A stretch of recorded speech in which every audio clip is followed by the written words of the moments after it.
Good morning, good afternoon, good evening. Thank you for joining us wherever you are. We're talking politics with me, Dr. Brian Baker, and this is episode 13. And for today, I want to talk about the South Carolina Senate race because things have been shaken up dramatically with the unexpected passing of Senator Lindsey Graham. Now, I know that many times when people pass away, there is a tendency to want to show them in the best light and to talk about all of the positive things that they had done throughout their life. And I think that's important to do. But I also believe it's important to provide all of the information as possible, when it's possible, to make sure that we are telling the whole story and give an accurate accounting of what this person stood for, what they believed, and what they accomplished in their lives. And the reason I bring this up is because this will come into focus, I believe, throughout the next few months with the Senate race in South Carolina, because now that Lindsey Graham has passed away and the Republicans are going to have a special primary election next month, there's a lot of questions about what exactly will happen moving forward in terms of what South Carolina is looking for in their senator. What is it that may do to impact the rest of the Senate, Congress? All of those things are going to be impacted because it was, in many regards, people believe it was a foregone conclusion that Lindsey Graham would win re-election as the incumbent because that's typically what happens. But now that he's no longer here with us, that throws a wrench into the plans for many, I believe, Republicans when it comes to like, well, who's going to be the candidate moving forward? Because coming into the Senate race this year, there wasn't really going to be any issue with him necessarily being on the ballot for the general election. That has clearly changed in the last week. I want to bring up, though, some things that he actually said, and it's very important that we do this because even when Charlie Kirk was killed last year, and there were a lot of things about things that he said, not someone else, people were upset about the fact that there were many people in social media and around the world that were using actual quotes that he had put out there in different public spaces. I'm going to do the same thing for Lindsey Graham when it comes to things that he has said about President Donald Trump. These are things that he said about Donald Trump before he won his first election back in 2016. These are things that he said about Donald Trump. I want to make sure that we say that more than once. It's not what I'm going to read right now. It's not what I said. It's not what I necessarily have come to believe. But this is what he said because as someone who has worked in the Senate for a number of years and has experience in Congress, he had some things that he wanted to get off his chest, and you can make up the determination for yourself whether or not you agree with it. But these are things that he said, and whether or not it's actually applicable even today, right now. So let's look at some things that Lindsey Graham said about Donald Trump. If we go back to 2015, he did an interview on CNN. Looks like it was on December the 8th of 2015. He has an interview with CNN and he says the following. Now I'm going to read this. These are things that he said out of his own mouth, not what I'm saying. So don't get mad at me for just saying what he said. He says this, and I quote, "I'm going to talk to the Trump supporters for a minute. I don't know who you are and I don't know why you like this guy. I think what you like about him is that he appears to be strong and the rest of us are weak. He's a very successful businessman and he's going to make everything great. He's going to take all the problems of the world and put them in a box and make your life better. That's what he's selling. Here's what you're buying. He's a race-baiting, xenophobic, religious bigot. He doesn't represent my party. He doesn't represent the values that the men and women who wear the uniform are fighting for. Because what Mr. Trump is doing, and I don't think he has a clue about anything, he's just trying to get his numbers up and get the biggest reaction he can. He's putting our soldiers and diplomats at risk. He's empowering the enemy. The way you win the war, just don't kill terrorists. You invest in the lives of others. Young people in the Middle East are less sectarian. That's where we should be investing. Giving a young woman a voice about her children in Mideast is the ultimate antidote to terrorism. That's how you win the war. A hopeful life versus a glorious death. And what Mr. Trump is undercutting everything we stand for. What he's doing is undercutting everything we stand for. Now, that's what he said. If you don't believe me, please go back and look up the video on CNN. If you just type in xenophobic religious bigot, you should be able to find it pretty quickly. That is floating out in the public space. And I think it's important for us to recognize that's what he said. Now, he's had some other things to say about Donald Trump, more flattering, and that I'll get to in just a moment. But I just think that we need to point out these are some things that he have brought to the forefront. No one forced him to say these things. This is what he said. Again, another interview he did, and these are direct quotes. He says, he is shallow. He's ill prepared to be commander in chief. He doesn't know what he's talking about in terms of how our laws work. He says the worst things possible about immigrants and women. He's a complete idiot when it comes to Mideast policy. So I think over time, common sense will prevail. He's a showman. He's really good at that. That's another quote. Now, here's another quote he has. I'm not going where Donald Trump is taking the party. I don't believe that Trumpism is conservatism. All right. So these are things that he has said about the president in the past. Now, recently, just want to make sure we have this. So recently, as he said on January 6th of this year, he said that Donald Trump is now the greatest president of all time.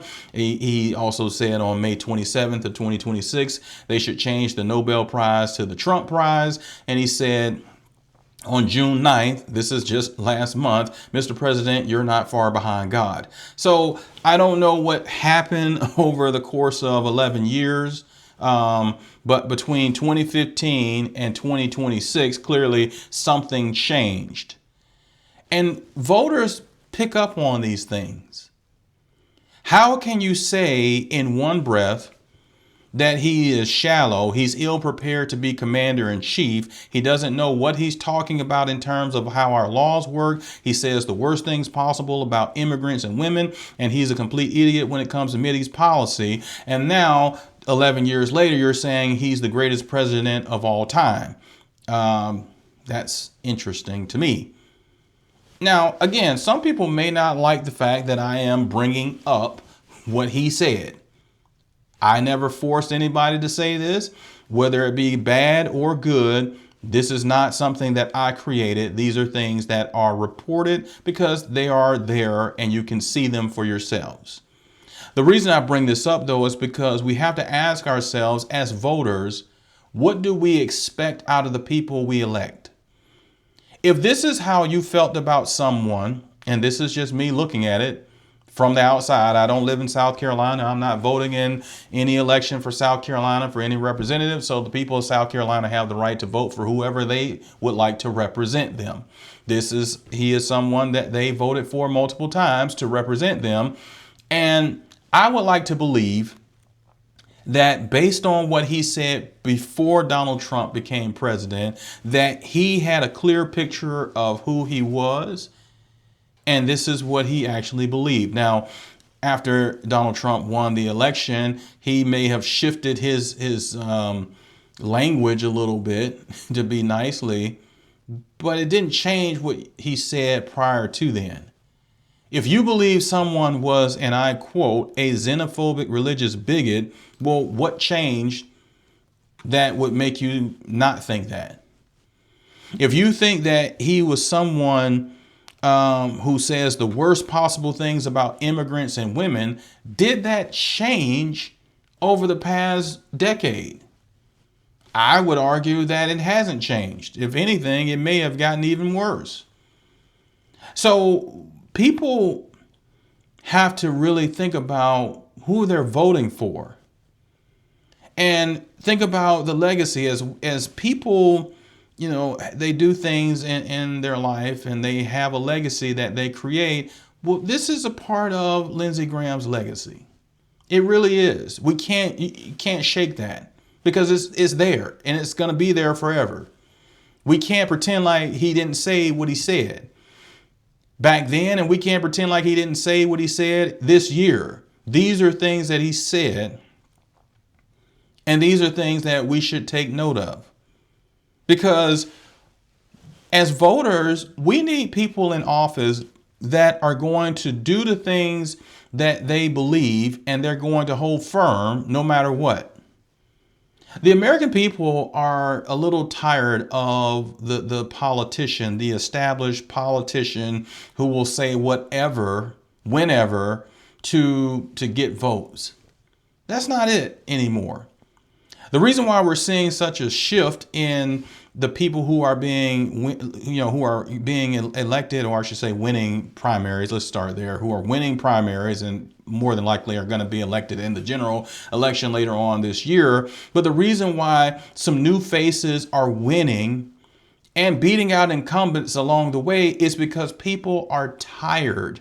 They're tired of the same old, where you have people saying one thing on Monday, saying a different thing on Tuesday, contradicting themselves on Wednesday. And you're sitting there like, well, what exactly do you stand for? That's the thing that we have to ask today. What is it that the people we elect, they actually stand for? Do they really believe half the things that are coming out of their mouths? Do they actually care about the American people? Are they truly trying to make a difference? Now, I'm not saying that Lindsey Graham hasn't done anything for the people of South Carolina, and I'm not saying that he hasn't served his country in a great capacity. I'm not saying all of those things. What I am saying is that when I read some of the things that he has said in the past about the president, and I read some of the things that he says now about the president, that is a stark contradiction that comes to the forefront as we start to talk about his legacy. And I think that's important when we talk about the legacy of every elected official who represents us. What exactly do they stand for? Because if we're going to tell the story, we need to tell the whole story. Not going to just tell the flattering parts. I'm not going to just say like, oh, he was great in every aspect of his life, but then at the same time, he had multiple contradictions, and we're just going to hide that under the rug. We're not going to do that. What we need to do is ask as voters, what do people stand for? What is it that they are trying to do for the American people? And why should we listen to them and vote for them multiple times over? I don't know what the people of South Carolina, what they believed he was doing for them and all of those things. I don't know. I don't live there. But I do know that as people start to look at his legacy and they start to look at the things that he said specifically, and I think that's what the sad part is, specifically about Donald Trump, I think there's going to be a little bit of people kind of giving the side eye just a bit when it comes to some of the things that he said 11 years ago and what he said is as recent as last month, where it's like, well, what changed? What evidence would support that something drastically changed? Or did you just forget about everything that you believed and you just said, okay, well, he's the greatest guy ever now? You went from I can't stand him to now he's great. Well, the greatest president of all time. I mean, that's a stretch. I mean, and to me, that is showmanship. That is a stretch. The greatest president of all time, of all the people who have been president and historical things that have happened in the 250 years of this country, to say that he's the greatest president of all time, I don't think that's being intellectually honest. Again, I'm not trying to bash Lindsey Graham or anything like that, but I am going to say, no, I don't agree with that statement. I don't believe that Donald Trump is the greatest president of all time, because we have presidents who have done significant things for our country. And last time I checked, we've had a couple of presidents that had to live through world wars. So, I mean, let's just pump the brakes on that. We've had presidents that had to live through the Civil War, World War I, World War II, and all of the things that go along with that. So before I get to Donald Trump being the greatest president of all time, I would need to do a little fact checking first. But if Lindsey Graham said that as recently as January of this year, but 11 years ago, he thought that he was ill prepared to be commander in chief. Well, what did you see that had changed so dramatically? What is the evidence? And I bring that up because when you're voting for someone, you need to look at what they're saying. And if they are not continuing to show that they believe what they said whenever they said it, or that they truly are consistent, then you might want to change who you're electing for public office, because at the end of the day, you're stuck with them as a voter. You're hiring these people to do a job. And if you can't trust that what they're saying is going to be the thing that they do, you might want to look at someone else. You might want to consider your options, because you have a right to put people in office that are actually going to be consistent about what they believe, and that they're going to do the things that they're supposed to do to help you as a constituent. That's all I'm trying to get to as I bring these things up, because now as we move forward with this South Carolina Senate race, okay, for those who may not know, I just want to give you some facts. So currently, Lindsey Graham's younger sister, Darlene, was sworn in to the Senate on Tuesday, July the 14th, and she was appointed, for those who may not know, by South Carolina Governor Henry McMaster, and will remain in the Senate until January of 2027. Now, she hasn't declared whether she wants to run for re-election, but this is what's going to happen over the next 30 days or so, less than 30 days. So a special primary election is going to take place on August 11th. That's next month, with early voting from August 5th through the 7th. And if necessary, a runoff will be on August 25th, with early voting from August 19th to the 21st. Now, the voting threshold to avoid a runoff is 50% plus one vote. So to replace Lindsey Graham in November's general election to determine who will hold the seat for the next 6-year term, there's going to be this special primary election. Dr. Annie Andrews, she's the one who won the Democratic primary in June, and she'll face the winner of this special primary election later on this year in November. Now, I don't know whether or not Dr. Annie Andrews has what it takes to win the Senate race in South Carolina, because South Carolina hasn't elected a Democrat in a while. It's been a long time, all right? It has been a Republican-leaning state for a while. Now, she's saying that there are a lot of issues that people are facing in South Carolina, and she believes that she has a chance to win. We will see. I think that it becomes more of a puncher's chance now that Lindsey Graham is not going to be on the ballot, because he was the incumbent. And right now, there's really not a clear-cut favorite of who's going to be the Republican representative in the general election. And that can be a problem, because at this point, the voters are like, they don't know who is going to be there. They don't know. And it's not a lot of time, to be honest with you. I mean, the special primary election taking place on the 11th, that's less than 3 weeks away, or about 3 weeks away, give or take, from here, right? Today is already July the 18th. And at this point, you're talking about people are going to have to put together some type of campaign just to win the primary election. And if there's a runoff, that's going to push it to August 25th before we actually get some answers on that.